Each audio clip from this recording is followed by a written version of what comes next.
నమస్తే, tarot for soul ఛానల్కు స్వాగతం. ఈరోజు మన ఈ వీడియో నేను పలానా టాపిక్ అని నేను చేయట్లేదు, కానీ ఈరోజు మీకు ఏదో మెసేజ్ రావాల్సింది, మిమ్మల్ని చేరాల్సింది ఉంది. సో అలా మిమ్మల్ని చేరాలనుకుంటున్న సందేశం ఏంటో మనం ఇప్పుడు చూద్దాము. ఫస్ట్ అయితే నేను గైడెన్స్ నుంచే స్టార్ట్ చేద్దాం అనుకుంటున్నాను. ఇది general collective timeless tarot reading. So మీకు ఈ వీడియో ఎప్పుడు కనిపించినా కానీ మీరు హ్యాపీగా వీడియోని ఓపెన్ చేసి బ్లెస్సింగ్స్ని పొందొచ్చు అండ్ వీడియోని ఎంజాయ్ చేయొచ్చు. వీడియో కనిపిస్తుంది అంటేనే ఆ నిమిషానికి మీకు చెందాల్సిన సందేశము లేకపోతే గైడెన్స్ ఏదో ఉంది, అందుకనే మీకు ఈ వీడియో కనిపిస్తుంది అని అర్థం అనమాట. సో ఇక్కడ మనకు వచ్చిన ఫస్ట్ కార్డ్ వచ్చి రిలేషన్షిప్, కార్డ్ నెంబర్ 45. అండ్ మనం ఇంకా ఒక 2 కార్డ్స్ తీసుకుందాము. మీకు వస్తున్న సెకండ్ కార్డ్ వచ్చి పార్ట్నర్షిప్. తారీఖు అయిన ఉండొచ్చు 4, 5, 9, 3, 1 మీ లక్కీ నెంబర్స్ అయిన ఉండొచ్చు. అండ్ మీకు top of the deck energies వచ్చి హీల్ వచ్చింది. అండ్ ఇది కార్డ్ నెంబర్ 28 మీ బర్త్డే అవ్వచ్చు, లేదు మీ ఏజ్ అవ్వచ్చు. 2 కానీ 8 కానీ మీ లక్కీ నెంబర్స్ అయి ఉండొచ్చు అనమాట. సో ఇక్కడ కార్డ్స్ పరంగా నేను చూసినప్పుడు నాకేమనిపిస్తుంది, మీ రిలేషన్షిప్లో చేంజెస్ జరగబోతున్నాయి రానున్న 7 రోజుల్లో. సో కొన్ని రిలేషన్షిప్స్ అంత స్ట్రాంగ్గా లేకుండా ఈ మధ్య కాలంలో ఏమన్నా చిన్న చిన్న పొరపచ్చాలు వచ్చి విభేదాలతో కొంచెం దూరంగా ఉంటే మళ్ళీ మీరు కలవడానికి కానీ, ఆల్రెడీ మీరు కలిసి ఉంటే ఆ బాండ్ ఇంకొంచెం స్ట్రాంగ్ అవ్వడం కానీ, ఒకరి గురించి ఒకరు ఇంకా బాగా పూర్తి స్థాయిలో తెలుసుకోవడం కానీ జరుగుతుందన్నమాట. బిజినెస్ పరంగా, కెరియర్ పరంగా ఏదన్నా పడుతుంటే హెల్త్ పరంగా ఇక్కడ హీలింగ్ ఎనర్జీస్ని కూడా చూపిస్తున్నారు. సో హెల్త్ పరంగా మీరు మెరుగైన దిశకు వెళ్తున్నారు. అండ్ పరంగా చూస్తే మీరు కలిసి ఉంటే కలదు పార్ట్నర్షిప్, మీరు రైట్ కాంబినేషన్లో కానీ మీరు వెళ్ళినారు అంటే హై ఛాన్సెస్ ఉందన్నమాట. అండ్ రిలేషన్షిప్లో చేంజ్ రావడం కానీ, స్ట్రాంగ్ అవ్వడం కానీ, రైట్ సోల్మేట్స్ని కనుగొనడం కానీ జరుగుతుందన్నమాట.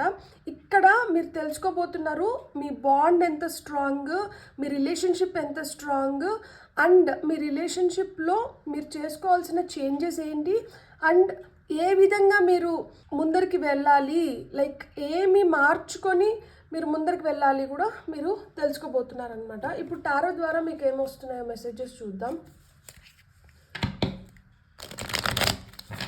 టారో ద్వారా చూస్తున్న వ్యూయర్స్కి వస్తున్న messages: queen of pentacles, tower,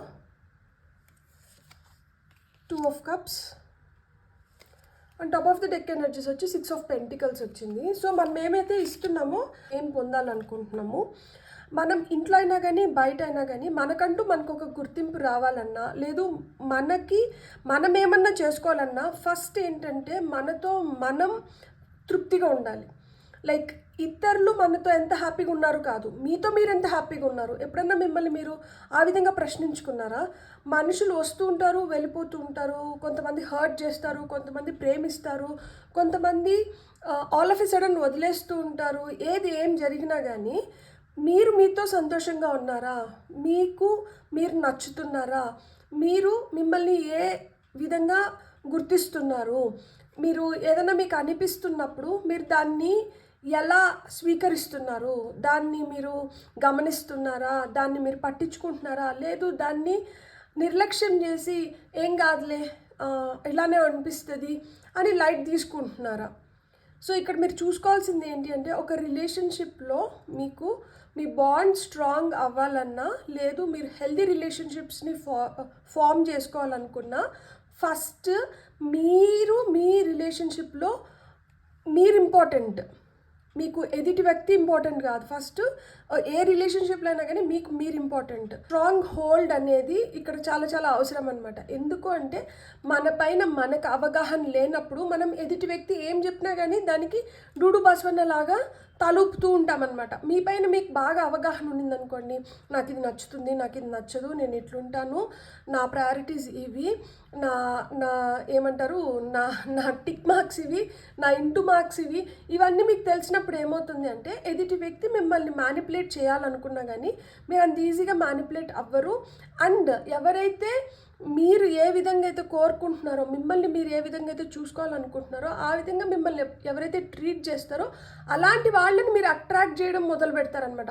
first of all మనపైన మనకు సరిగ్గా అవగాహన లేకుండా మనమే మనల్ని చాలా సర్లే లైట్ తీసుకో, ఏం కాదులే, ఈరోజుకి ఈ షుగర్ తినాలనుకుంటున్నావా తినేసి, రేపు ఎక్సర్సైజ్ కుదరదా, సరే ఎల్లుండి చూద్దాంలే, ఇప్పుడు వీళ్ళు ఎవరో హర్ట్ చేస్తున్నారు, ఏముంది మన వాళ్ళే కదా చేయనీలే, ఇది ఒకటోసారి అయిపోయింది, రెండోసారి అయిపోయింది, పదోసారి అయిపోయింది, 11వ సారి కూడా ఓకే ఓకే ఫైన్ అనుకొని నేను అడ్జస్ట్ అయిపోయి వెళ్ళిపోతున్నానా, అంటే నాకే పెద్దగా ఏం ఫీలింగ్స్ లేవు, సో నేను ఏదైనా లైట్ తీసుకుంటాను అనుకున్నప్పుడు ఎదుటి వాళ్ళు కూడా లైట్ తీసుకుంటారు. ఏముందిలే, వీళ్ళు ఏం బాధపడరు, సో వీళ్ళని మనం ఎలా అయినా ట్రీట్ చేయొచ్చు, వీళ్ళతో మనం ఎట్లన్నా ఉండొచ్చు అని వాళ్ళు కూడా లైట్ తీసుకుంటారు. అట్లా లేకుండా మనకి మనం ఫస్ట్ ఆ సెల్ఫ్ రెస్పెక్ట్, ఆ సెల్ఫ్ ఎస్టీమ్, మనకు సెల్ఫ్ లవ్, ఇవన్నీ అంటే మనల్ని మనం ఒకలాగా ట్రీట్ చేసుకుంటున్నాం. మనల్ని ఎదుటి వాళ్ళకి చెప్తున్నాము, చూడు నాతో నేను ఇలా ఉన్నాను, సో నువ్వు కూడా నాతో ఇలా ఉంటే it will be better for you, otherwise it is not fine. నాతో ఎవరైతే ఇలా ఉంటారో అలాంటి వాళ్ళు నా దగ్గరికి రావచ్చు, లేని వాళ్ళు అట్నుంచి అట్టే వెనక్కి పోవచ్చు. సో ఎప్పుడైతే ఆ క్లారిటీ వస్తుందో అప్పుడేంటంటే మనల్ని మనం ట్రీట్ చేసుకునే విధానం కావచ్చు, ఎదుటి వాళ్ళు మనల్ని ట్రీట్ చేసే విధానం కావచ్చు, అంతా మంచిగా ఉంటుందన్నమాట. అప్పుడు ఒక రిలేషన్షిప్ స్ట్రాంగ్ అవుతుంది. అండ్ సడన్గా అన్ఎక్స్పెక్టెడ్గా మీకు చేంజెస్ రావచ్చు మీ కెరియర్లో. సో పిడుగు వచ్చి నెత్తిన పడింది, ఇప్పటికిప్పుడు మనం ఏం చేయగలుగుతాము అన్న సిచ్యువేషన్ వచ్చినప్పుడు ఆ సిచ్యువేషన్లో దేవుళ్ళలాగా వచ్చినారు అని చెప్పి మీకు సహాయానికి ఎవరో ఒకరు వస్తారనమాట. మీరు భయపడాల్సిన అవసరం లేదు, మీరు గాబరపడాల్సిన అవసరం లేదనమాట.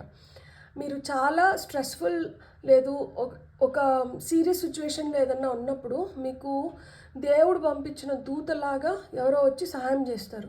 సో ఎవరన్నా మీకు సహాయానికి వస్తా అంటే మీరు ఆ సహాయాన్ని వద్దని చెప్పకండి, ఆ సహాయాన్ని స్వీకరించండి. ఆ సహాయాన్ని స్వీకరిస్తేనే మీరు ఏదో పెద్ద సమస్య నుంచి బయటపడడం కానీ, లేదు అది చిన్నదైనా పెద్దదైనా కానీ, ఏదైనా కానీ అక్కడ ఒక సమస్య ఉంది, లేదు అక్కడ మీకు అవసరం ఉంది, సో ఆ అవసరం క్లియర్ అవ్వాలన్నా, లేదు ఆ సమస్య తీరాలన్నా కానీ ఈ వ్యక్తి అనేవారు మీకు సహాయపడతారు. సో ఇక్కడ పార్ట్నర్షిప్ సూచిస్తున్నారు, కింద టవర్ కార్డ్ వచ్చింది. సో ఎలాంటి క్లిష్టమైన సిచ్యువేషన్స్లో కావచ్చు, ఎలాంటి సిచ్యువేషన్స్లో అయినా కానీ మీకైతే సహాయానికి మనుషులు వస్తున్నారు, వాళ్ళ సహాయం తీసుకోండి. ఎవరన్నా హెల్ప్ ఆఫర్ చేస్తే దాన్ని మటుకు రిజెక్ట్ చేయకండి. అండ్ ఫైనల్గా హెల్త్ పరంగా చూస్తే ఇక్కడ మనకి 2 ఆఫ్ కప్స్ వచ్చింది, పైన హీల్ వచ్చింది. ప్రేమ అనేది మనుషులకి చాలా అవసరము. ఆ ప్రేమ ఎంత పెద్ద మెడిసిన్ అంటే ఎలాంటి జబ్బునైనా కానీ నయం చేసేది ఆ ప్రేమ మట్టుకే. సో అలా మిమ్మల్ని ఎవరైతే బాగా ఇష్టపడతారో, ఎవరైతే బాగా ప్రేమిస్తారో అలాంటి వ్యక్తులతో ఎక్కువ సమయాన్ని గడపడానికి చూడండి. ఎందుకంటే ఆ పాజిటివ్ ఎనర్జీస్ కావచ్చు, ఆ పాజిటివిటీ ఏదైతే ఉందో అది మిమ్మల్ని ఇంకా బెటర్గా హీల్ చేయడానికి, మీరు ఎలాంటి సిచ్యువేషన్లో ఉన్నా కానీ మీరు దాన్ని కూడా హ్యాండిల్ చేయడానికి ఇది హెల్ప్ చేస్తుందన్నమాట. సో మనం ఏదైతే ఇస్తామో అదే తిరిగి వస్తుంది అని చెప్పాను కదా. సో ఇక్కడ మీరు ఇస్తున్నది ఏంటి, మీరు ప్రేమ ఇస్తున్నారు, ప్రేమను పొందుతున్నారు. కుటుంబంలో ఎవరో ఒకరికి సహాయం చేస్తాము. సో మీరు ఈ 7 రోజుల్లో కావచ్చు ఎక్కడన్నా మీకు దగ్గరలో గుళ్ళు ఉంటే అక్కడ మీకు వీలైనంత వరకు అన్నదానానికి ఏమైనా డబ్బులు కట్టాలంటే కట్టండి, లేదు మీ ఇంటి దగ్గరే మీ హెల్పర్స్ ఎవరైనా ఉంటే వాళ్ళకి ఏదో ఒక గిఫ్ట్ రూపంలో ఇచ్చి వాళ్ళకి సహాయం చేయండి. వాళ్ళు ఎంత హ్యాపీగా ఉంటారో మీరు అంత హ్యాపీ ఎనర్జీస్లోకి రాగలుగుతారనమాట. అండ్ మీరేంటి అనే దానిపైన మీరు క్లారిటీ తెచ్చుకోండి. మీకు ఏం కావాలి, మీరు ఎట్లుండాలనుకుంటున్నారు, మీరు ఎట్లుంటే మీరు హ్యాపీగా ఉంటారు, దీనిపైన మీరు క్లారిటీ తెచ్చుకోండి, చేయడం మొదలు పెడతారనమాట. So it's a very short and ఈ పాజిటివ్ ఎనర్జీ ఎక్స్చేంజ్ అనేది చాలా చాలా అవసరం. And thank you so much, have a great day, bye.